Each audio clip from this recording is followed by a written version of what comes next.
So in the last video, we went over examples of inverses and basically how to find an inverse algebraically. And if you recall, all we did was we found the original function, switched the x and y's, and then solved for y and basically wrote that as the inverse function. So for example, in this case right here, the original function was 2x plus 1. Its inverse is x minus 1 divided by 2. Okay, so let's actually see what this sort of means graphically. I'm going to use the same example that I used before, which was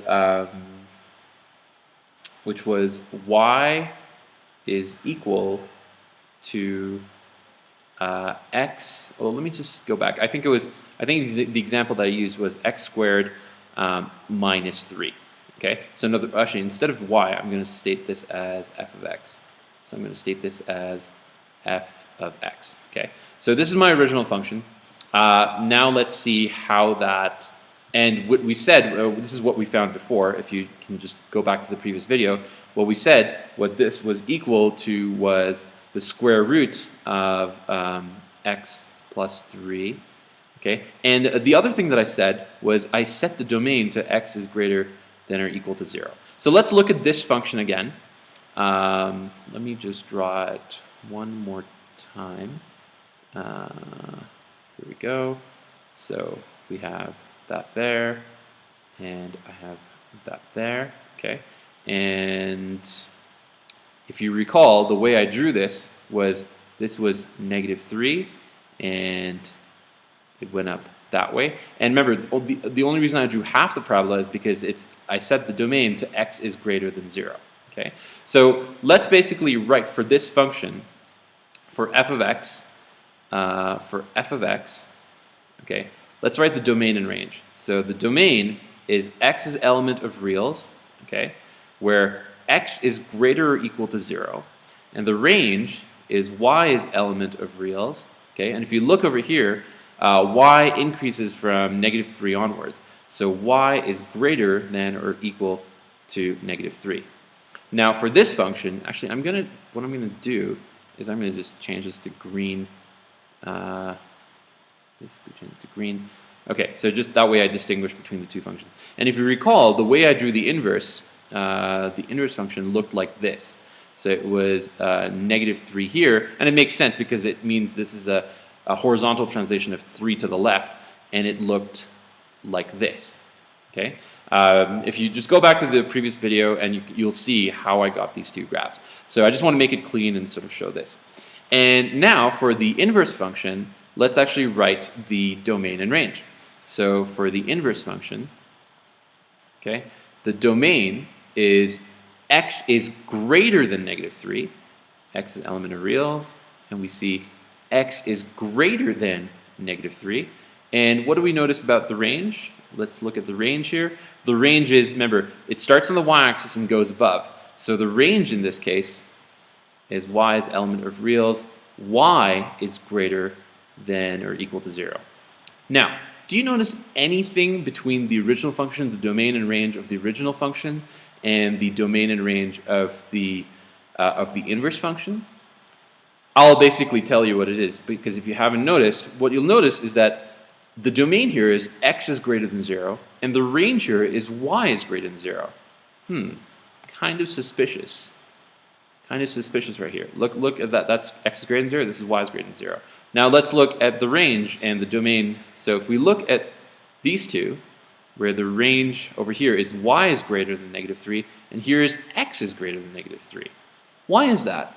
Remember that the inverse is simply where we change the inputs and the outputs. So if we're really changing the inputs and outputs, another thing that we're doing is also changing the domain and the range, right? So for example, if we go to this equation, right here, okay, where we are saying f of x is equal to x squared minus 3, and x is greater than or equal to 0, let's say if I didn't do any calculation whatsoever, and I asked you what is the range of the inverse, you would automatically know that since the domain and range switch, the range would be y is greater than or equal to 0. So here's the important thing to write down, is that the domain, actually, you know what, I'm going to write this down in yellow because it sort of stands out a little better, or maybe in red actually. See, the domain and range, right, of the original function of f of x, so basically of f of x and f inverse of x, f inverse of x, switch. But what's really important to do when you're writing this is that if the domain is x is greater than 0, and if you want to find the range of the inverse, right, you have to make sure that you switch it to y. So the domain of the original function becomes the range of the inverse, and the range of the original function becomes the domain of the inverse. Okay. One other very, very important thing is if you notice, basically all these domain and ranges, there's a specific line that they actually flip over. And this line is the line y equals x.